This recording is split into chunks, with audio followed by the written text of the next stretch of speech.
Bien-aimés, que la paix de notre Seigneur et Sauveur Jésus-Christ soit encore avec vous. Sa parole dit à Lamentation 3, versets 22 à 23, que les bontés de l'Éternel ne sont pas épuisées, ni ses compassions à leur terme, mais il les renouvelle chaque matin. En espérant qu'il les a renouvelés dans la vie de chacun de vous ce matin, demeurez abondamment bénis en Jésus-Christ. Amen. Bien-aimés, je vais toucher un point aujourd'hui. Et on s'est rendu compte que dans les milieux dits chrétiens, ces dirigeants de ces milieux-là poussent leurs fidèles à pratiquer de tels fantasmes sur leur conjointe. Ça veut dire quoi? Parce que j'ai suivi quelqu'un un jour enseigner carrément que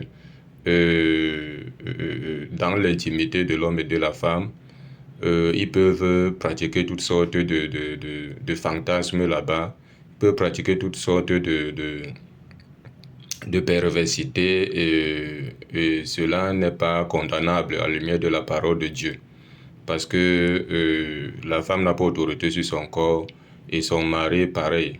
Donc, on va examiner ici à la lumière de la parole les passages auxquels ils ont l'habitude de s'appuyer pour comprendre qu'ils sont carrément en train de jeter les gens en brousse. Parce que même dans l'intimité, il faut que le couple chrétien, l'homme et la femme, puissent se comporter très bien en consommant leur mariage. Ce n'est pas le désordre, ce n'est pas la perversité, ni le fantasme. Parce que ce que les mondains font, il ne faudrait pas que cela se déporte dans les choses de Dieu ou dans l'intimité des enfants de Dieu. Voici les passages auxquels ils ont l'habitude de s'appuyer. On va prendre 1 Corinthiens 7. Écoutons bien. 1 Corinthiens 7, du verset 4, disons au verset 4. 1 Corinthiens 7, verset 4 nous dit: la femme n'a pas autorité sur son propre corps, mais c'est le mari. Et pareillement, le mari n'a pas autorité sur son propre corps, mais c'est la femme. Voici donc le verset auquel ils aiment s'appuyer pour pousser les fidèles à pratiquer les rapports contre nature dans leur intimité.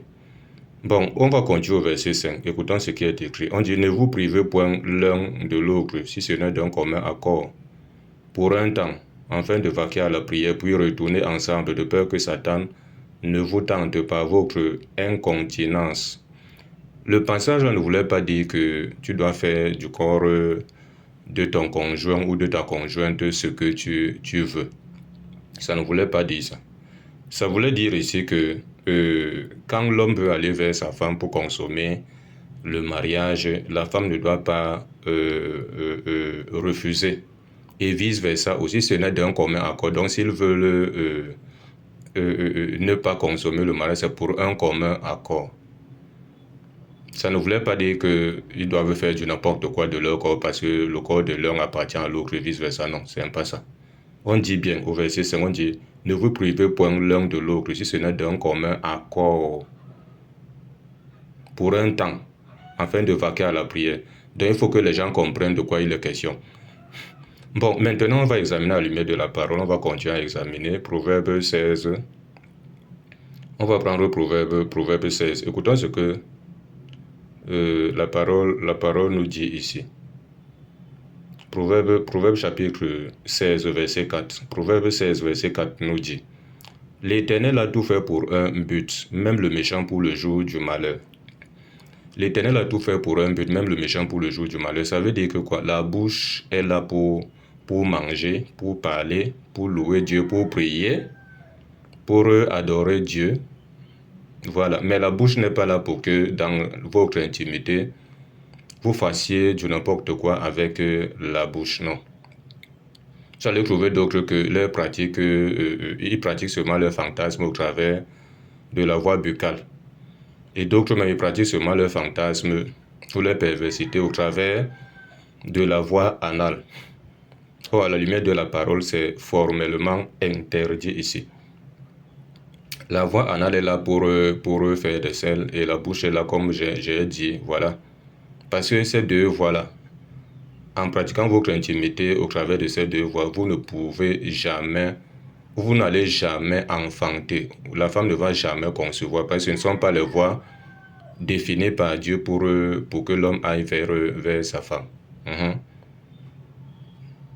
Écoutons ce que Genèse nous dit ici, là. Genèse 1,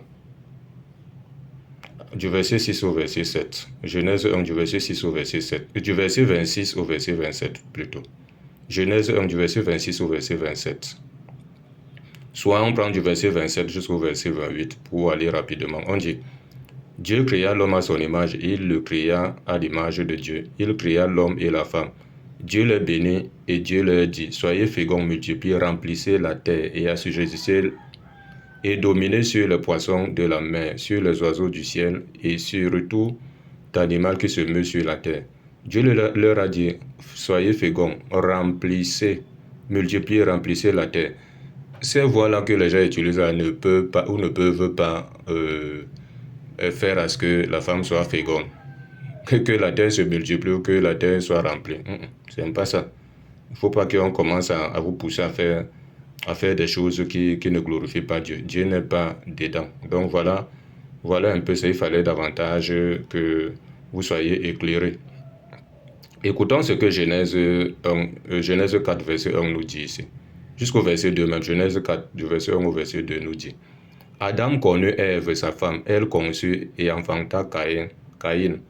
Et elle dit, j'ai formé un homme avec l'aide de l'Éternel. Elle enfanta encore son fils Abel. Abel fut berger et Caïn fut laboureur. Donc on dit qu'il a connu sa femme par des voies définies par Dieu et non par toute autre voie. Et elle a conçu. Ce n'est que la voie là que la femme peut concevoir parce que Dieu a créé le sexe masculin et le sexe féminin. Les deux en consommant leur mariage, c'est au travers de cela que l'homme dépose la sémence et maintenant la femme conçoit et enfante. Il faut que cela soit clair. On va prendre Romains rapidement. Romains chapitre 1. Écoutons ce que Romains chapitre 1 nous dit ici.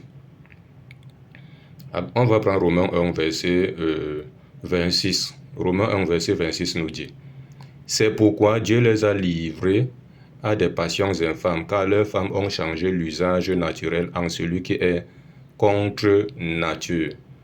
Donc leurs femmes ont changé l'usage naturel de la femme en celui qui est contre nature. Donc la manière dont l'homme doit aller vers la femme naturellement comme Dieu a créé, ils ont changé ça, ou elles ont changé ça en ce qui est contre nature. Donc ce qui n'est pas selon les voies que Dieu a définies. Ils ont commencé à faire autre chose que ce que Dieu a arrêté. Voilà, donc c'est un peu ça. Et donc, voilà un peu ce qu'il fallait davantage que nous partageons. Demeurez davantage bénis. Ne faites pas ce genre de pratique dans votre intimité. Parce que Dieu n'aime pas ça. C'est pour cela que vous voyez plusieurs aujourd'hui, ils sont possédés par les démons. Et ils se disent qu'ils sont en train de servir Dieu. Pourtant, dans leur intimité, ils font des pratiques diaboliques et démoniaques, les pratiques contre nature. Quand tu fais déjà les pratiques contre nature, Dieu n'est plus dedans. Parce que ce n'est pas défini selon les voies de Dieu. C'est le diable qui se met en action et il vous acclame. Mais les démons sont là. Et vous croyez que ce que vous êtes en train de faire là, c'est en conformité avec la parole de Dieu. Pourtant, vous êtes très loin de la parole de Dieu. Ok, dans la paix, au nom de Jésus-Christ. Amen.